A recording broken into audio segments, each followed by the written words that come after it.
പാകിസ്ഥാനിലെ തീവ്രവാദി കേന്ദ്രങ്ങൾ ഇന്ത്യൻ സേന തകർത്തതിന് പിന്നാലെ സുരക്ഷാ ആശങ്കകൾ കണക്കിലെടുത്താണ് ശനിയാഴ്ച പുലർച്ചെ 5:29 വരെ രാജ്യത്തെ 27 വിമാനത്താവളങ്ങൾ അടച്ചിടാൻ എയർപോർട്ട് അതോറിറ്റി ഓഫ് ഇന്ത്യ നിർദ്ദേശം നൽകിയത്.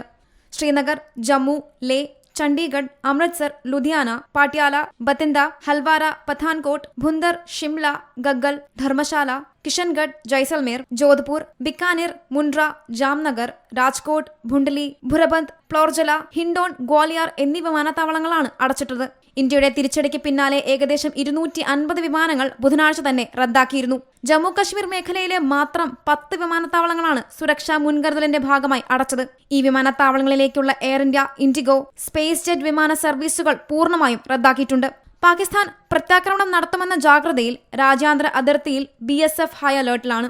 ഈ സ്ഥലങ്ങളിലേക്ക് വിമാനയാത്രകൾ ബുക്ക് ചെയ്തിരിക്കുന്നവർ ഫ്ലൈറ്റ് സ്റ്റാറ്റസ് പരിശോധിക്കണമെന്നും വിവിധ വിമാന കമ്പനികൾ അറിയിച്ചിട്ടുണ്ട്. അതിനിടെ പാകിസ്ഥാനിലേക്കുള്ള വിമാന സർവീസുകൾ ഖത്തർ എയർവേസ് താൽക്കാലികമായി നിർത്തിവെച്ചു. National desk, Zee Malayalam news. ഏറ്റവും പുതിയ വാർത്തകളും വിശേഷങ്ങളും വിരൽ തുമ്പിലറിയാൻ സീ മലയാളം ന്യൂസ് എല്ലാ ഡിജിറ്റൽ പ്ലാറ്റ്ഫോമുകളിലും ലഭ്യം.